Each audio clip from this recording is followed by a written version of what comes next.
Good morning. What up? Happy late October. That it is. Changing a little of the nip in the leaves. air this morning. The frost is on the pumpkin and the fodder's in the shock. Any James Wickham Riley fans out there? Frost is on the pumpkin. That would be, hey, Chris, cue the crickets. It's a classic. I highly recommend you read it, and you have to read it in the old-timey rural Midwest vernacular. That's how it's written anyway. There you go. Oh, I didn't know we had sound effects. We need to redo every podcast we've ever done now that I know we have sound effects. That's fantastic. But I know there's at least one person out there that understands what I'm talking about, which would be like 50% of the listening base. There we go. So changing of the leaves is starting to be in effect. College football season is officially over, which is right on time for IU fans, as basketball season is on the horizon, hopefully.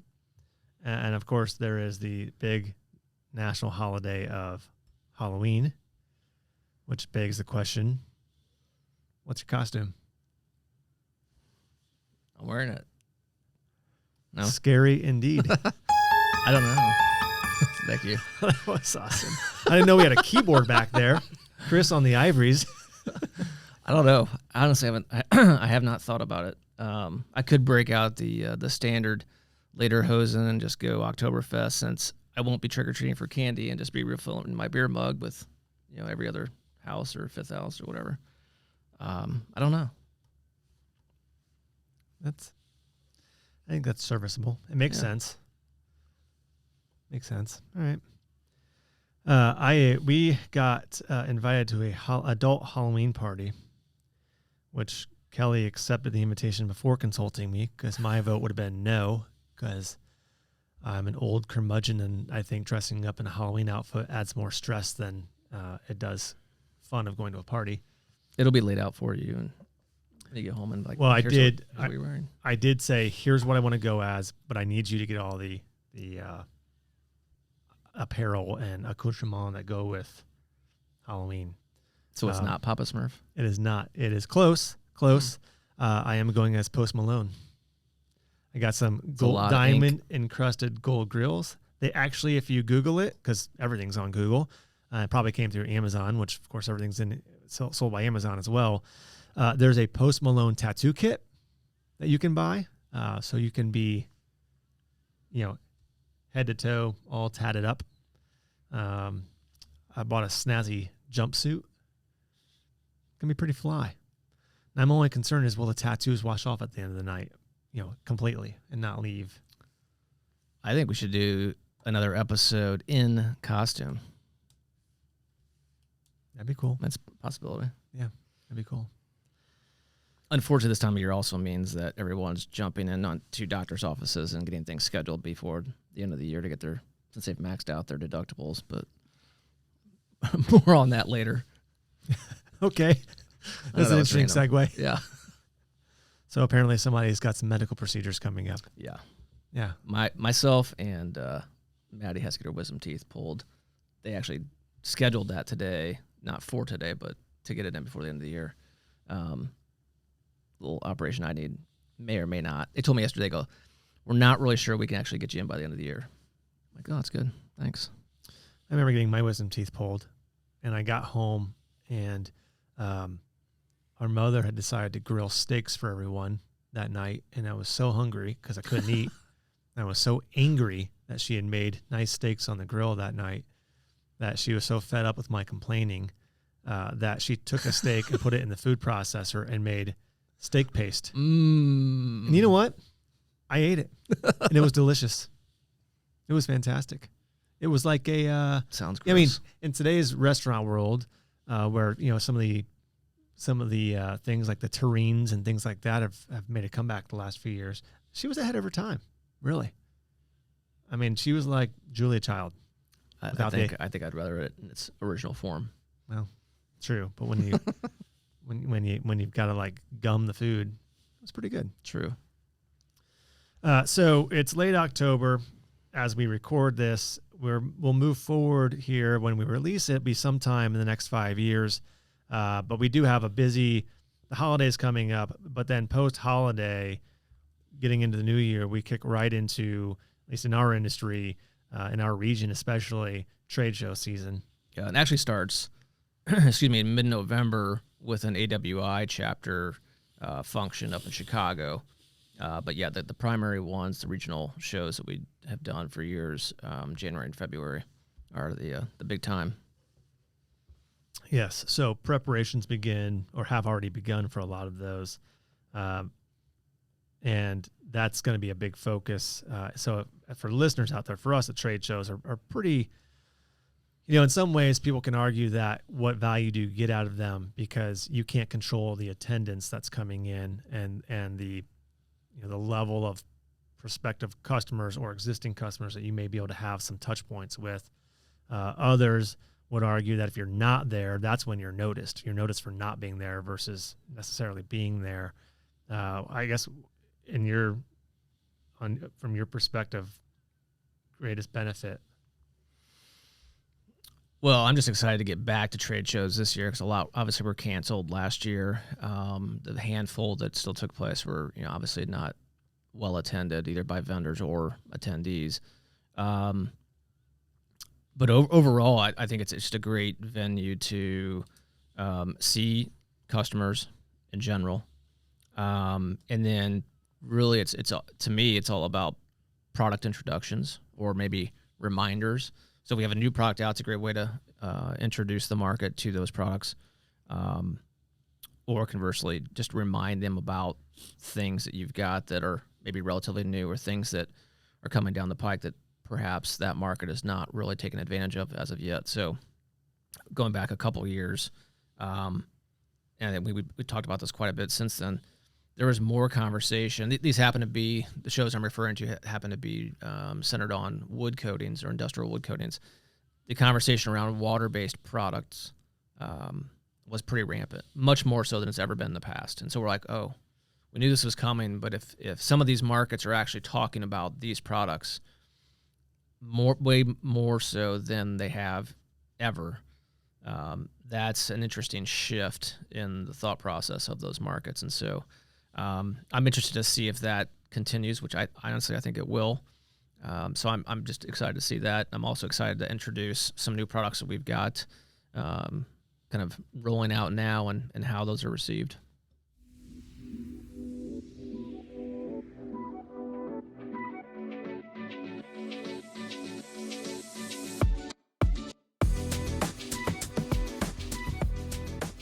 Speaking of trade shows, what's your, I don't want to say your darkest memory, but that could qualify. But what is your greatest memory? If you had to envision a trade show, what would it be? I'm going to answer this somewhat vaguely. So for those who have gone to trade shows on a regular basis, regardless of what industry you're in, and it could be little regional ones to the big ones out in Vegas or Atlanta or Chicago or New York, if you go to enough of them, like a lot of road warriors have been to, shows for years, could probably sit down and write a coffee table book about trade shows, about their experiences, good and bad. Some I can't mention or shouldn't mention on air. I mean, I don't feel like I'm that old, but there's a lot of stories I could think of. Going back to, the all-pro days, the regional shows, the ones in Vegas, etc. Quite a few memories. I don't know there's really a darkest one per se. I remember setting up for a show in Miami in the middle of the summer. The convention center had no AC on at that time because all the bays were open, people moving in, and setting a booth up, and it was 95 with 95% humidity, and just literally sweating through all my clothes, setting up a booth.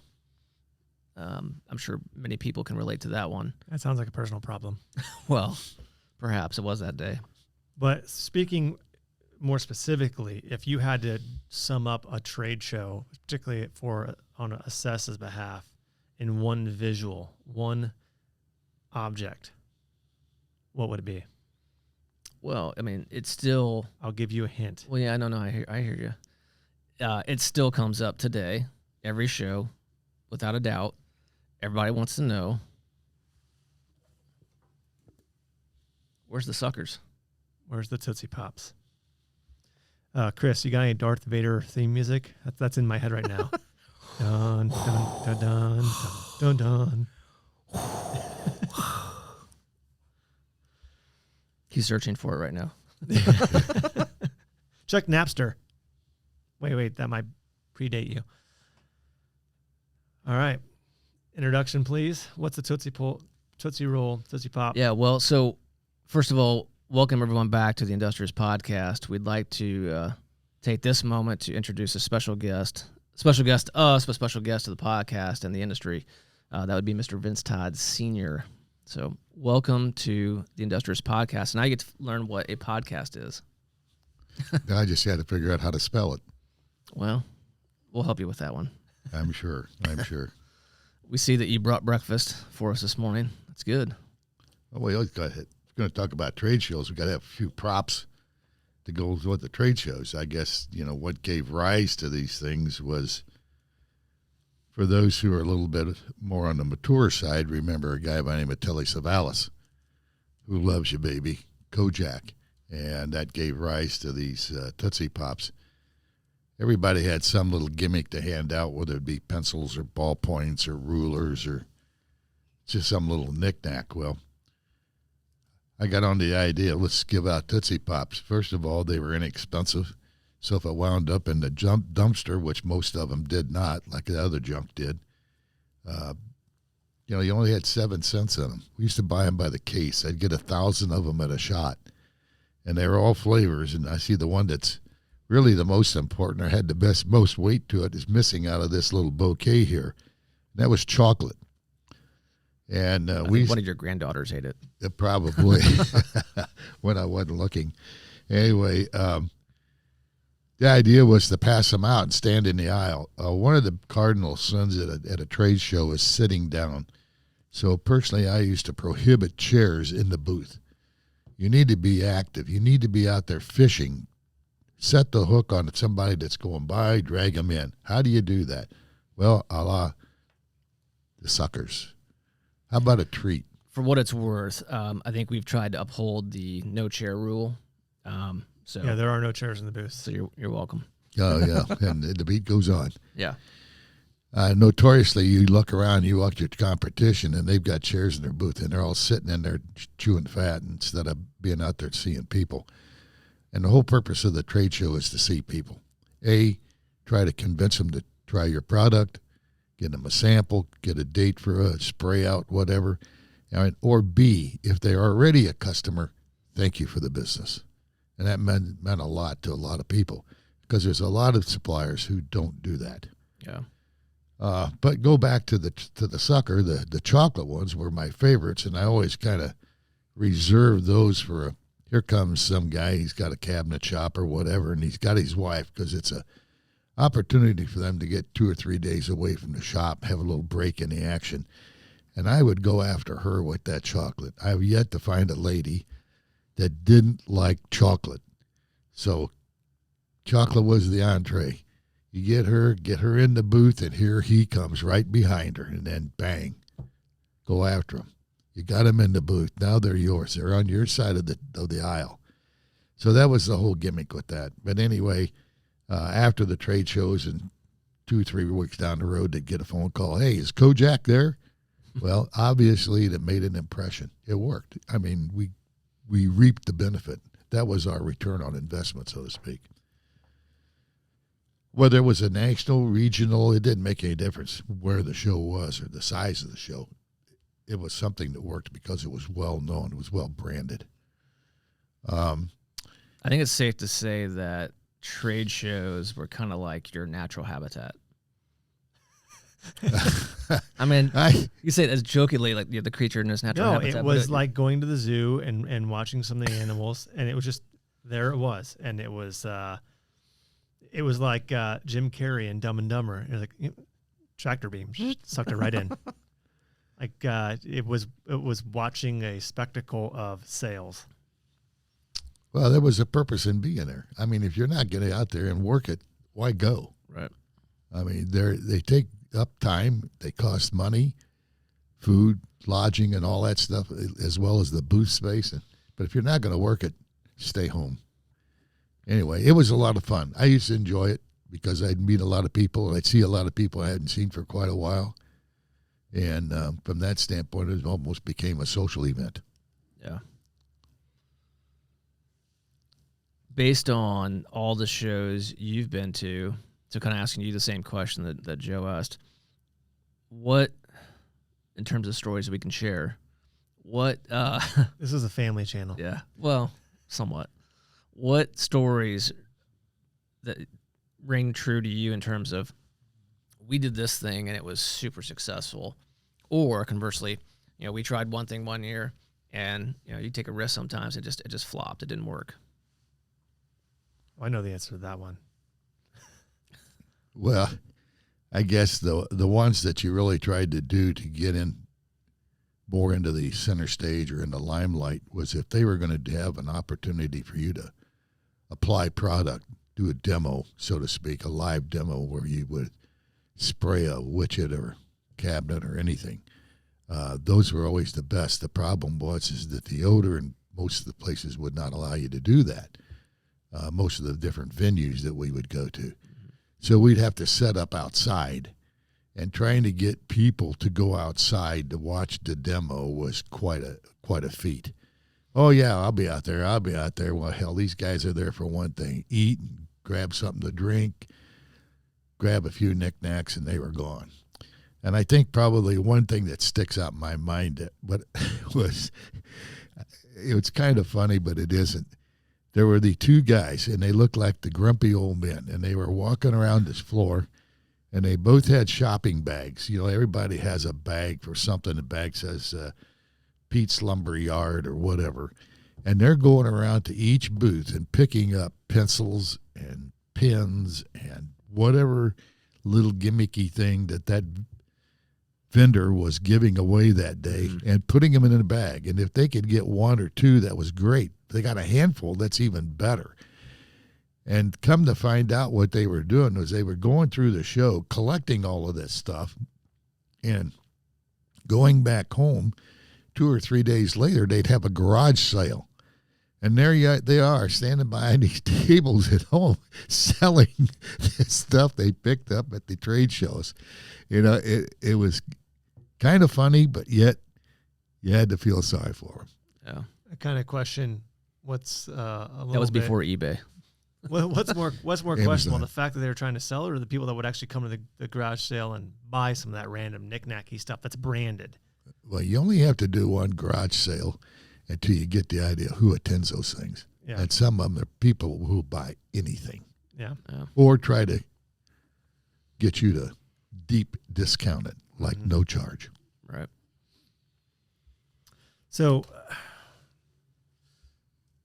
the trade shows are in your personal rearview mirror as you're enjoying life in retirement. Looking back, I guess what's the thing you would miss the most about them? About trade shows or just generally the industry? I think a little of each. The trade shows are part of the industry as opposed to the industry being part of the trade show. If you didn't have the industry, you wouldn't have a trade show. The trade shows were a lot of fun.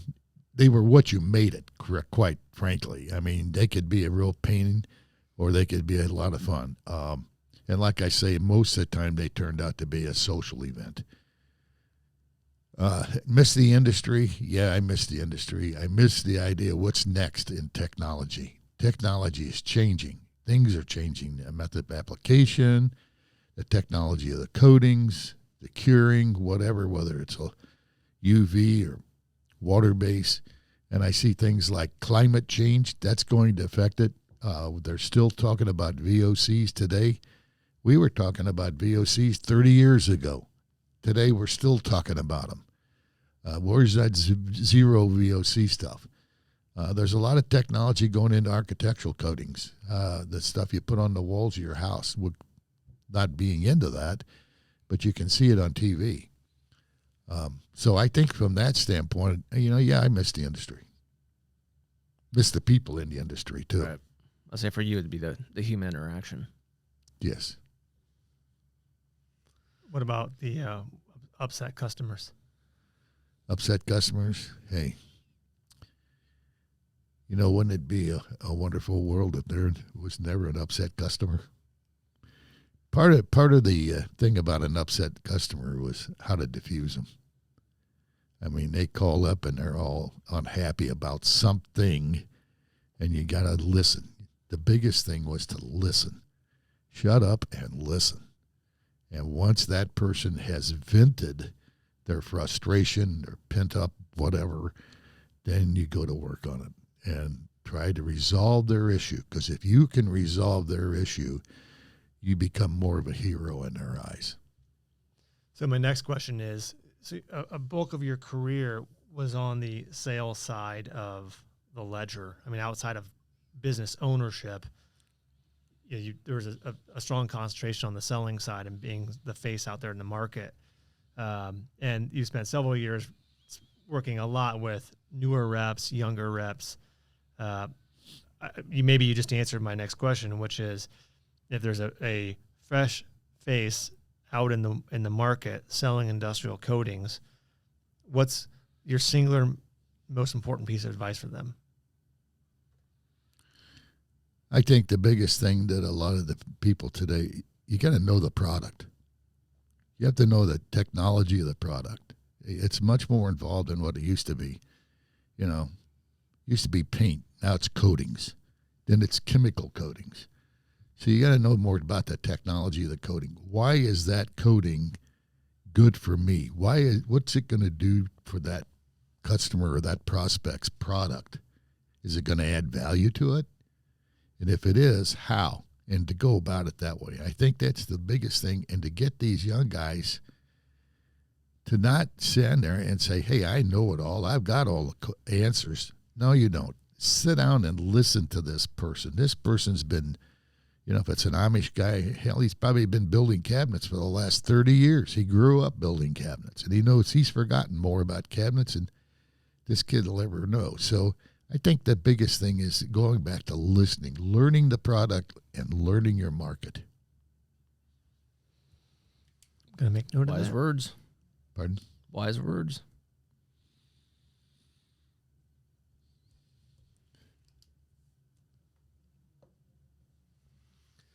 So that story that you told us about the knickknacks, would you say that was your least favorite story? Is that a leading question? Sort of. I don't know that it's the least favorite. There's been some stories that, obviously you can't put out in the airwaves, but there were some times that competitors would go around, when the show was over at 5:00, let's say in the afternoon, you always wanted to stick around for at least 30 minutes beyond there, because that's when all the piracy would happen, because you'd have all your technical data sheets and all this stuff laid out on the table to talk to your prospects from and all this, and the competitor would come sneaking around and wham, there goes that book full of data sheets, and there goes this, and there goes your price list or whatever, and you have no idea. Well, and the other thing was, when you left at 5:30, 6:00, that stuff went with you, because that competitor probably was weaseling his way in at 8 or 9 o'clock that night, or if the show started at 8 o'clock the morning the next day, he's there at 6 or 6:30 looking for stuff, anything that they can collect. The advent of the digital age, I think, has helped that, because two reasons. One, it's all in digital format, and anymore people don't want to walk around with tons of stuff. So it's gives you the opportunity to say, hey, well, I'll connect with you after. I can email it to you, or it's available on the website already, depending on what the information is. So in some ways that has helped, but you're right. And now even today, I think it's panels to some extent, putting some of that stuff away. But all trade show frat games, as we like to call it. Well, there's certainly things that you cannot have there or don't need to have there anymore, but you never lose that element in our world of touch, feel, see. and whether it be display panels, things like that, those get removed. I think using the panel example, Joe, is a good idea, because if you got let's say a urethane finish for kitchen cabinets, and you finished a panel, and it's one of the hot colors, if you wood tones of the day, just to have one. Let him feel he touched that, but use that to get the appointment to go back and see him on his territory, and maybe book a trial, book a spray out. Right. But keep that panel in your possession and don't leave it laying out. But it's kind of a segue into getting that spray out, which is what you're trying to get anyway. Right. Whether he's a new customer or an existing customer. Mm-hmm. Yeah. So go back in time. We are obviously clearly a family-owned business. What, as the catalyst of this, was there a reason why you invited us into the business? Some might say sucked us in, guilted us in, whatever it may be. But what was your vision, 20 years ago? Well, obviously it was pretty blurry. Still is. Well, clearly. Still is. I'm still trying to figure that one out. I want to digress 1 second. I'll come back to that. He said one of the funniest things. Well, there was a guy, Larry Utterback, worked for Ransburg, and we used to go around doing these seminars on electrostatic painting. And that's when they came out with that commercial, the Larry and Vince crash dummies. It was on TV, and they'd show a car banging into a concrete wall with these two dummies in there. That was Larry and Vince. Well, we kind of coined or picked up on that. And we were right on the West Coast, and I think it was like Seattle or Portland anyway. And we're doing this seminar, and there was a room full of people. And this guy, he was a boat person that came over from Vietnam when they came to the United States. And he started up this electrostatic painting thing, and we were talking about prepping the surface. And so we were going around the room. People were asking questions, raising their hands. So he raised his hand. We called on him, and he says, well, here's what I'm using. He says, I'm using the fluid in a battery. It's battery. Yeah, car battery. And so this guy would go to the junkyard and get old car batteries and drain the acid out of the car battery to prep the surface of, let's say, school lockers or whatever the guy was painting. And so later on that dead evening, Larry and I were at dinner, and we looked at each other and started laughing, because you could just picture this guy with a machete whacking a car battery to drain the acid out of it. I mean, did he have any skin on his arms? Well, he did. He did, but he had a long sleeve shirt on, so we couldn't really tell how much scar tissue he had. Note to listeners, don't ever do that. Yeah. So we went through that. Another similar instance was a show was in Columbus, Ohio. We're doing the seminar thing again, and this guy comes up, and he starts rolling his sleeve up, and he had a name tag on it. Let's call him John Doe. And John, how you doing? Okay, I haven't seen you for a while, blah, blah, blah. Next thing I know, he rolls his sleeve up, and his arm was nothing but scar tissue from his wrist all the way up past the elbow. And he says, I'll never use anybody's product again except yours. And I said, well, what are you talking about? Well, make a long story short, the flash point on our product was pretty high. And he was in a dentist office, and it caught on fire. It arced and caught on fire, and that was the result. It burned his arms. The competitor's material. Yes. And he was lucky to still be with us, let alone having arms. He says, I'll never use anything but your stuff again. So anyway, those are kind of like great things. Okay, back to the family thing. I guess really it just happened. Did I go to bed one night with the idea that tomorrow morning I'm going to start this family business. I want, the boys to join in, etc. I have a daughter. She had no interest in it. She's an OBGYN, so the last thing she was interested in was paint or coatings or chemicals.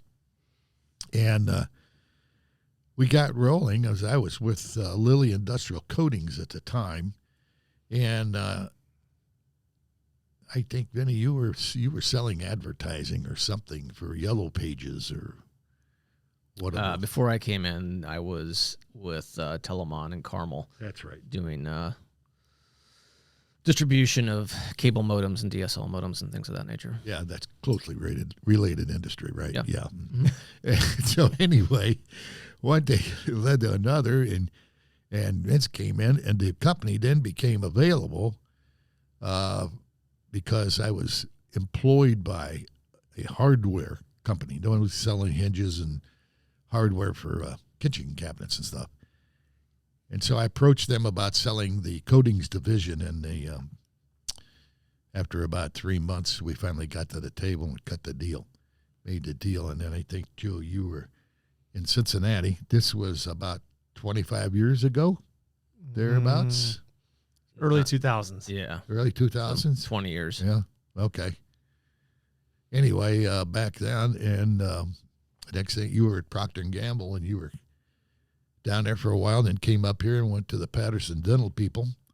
And the next thing I know, in walks Joe one day and says, hey, let's go forward. So we did. The three of us have been together ever since. And interesting enough, it really, to me, it was like a glove that fit the hand perfectly, because although we're all three from the same family, we all three have different expertise. Wait a minute. You just said we're all from the same family. See, I told you I was an actual kid.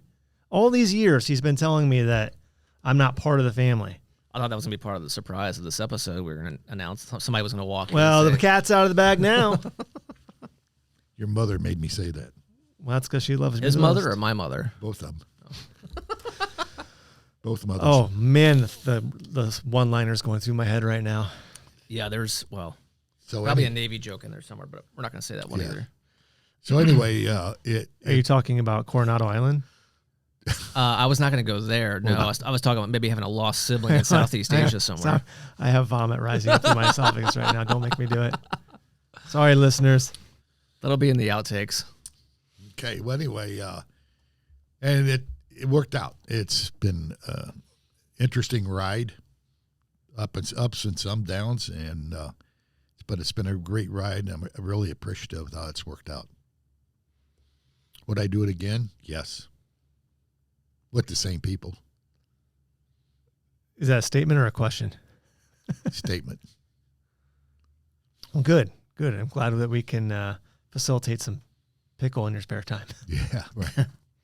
Yeah, and hopefully you're happy with what we're doing and how it's proceeding at this point. Well, he's not going to tell you the truth to your face like that. No, he'll say you guys are fucking it up. Oh, beep. Where's the censor button of the delay? This is cable channel. Hey, he's still awake in the sound room. Chris is still awake. Hit his hot button. Oh, man. Would you change anything? Would I? Number one thing, so like we'll ask two questions. I'll start with, if you looked back, is there anything that you go, man, I wish this would have gone different, or I would have tried something different? Anything that just strikes you? Yeah, if there's anything I would change, I wish that I had done what I did earlier in age.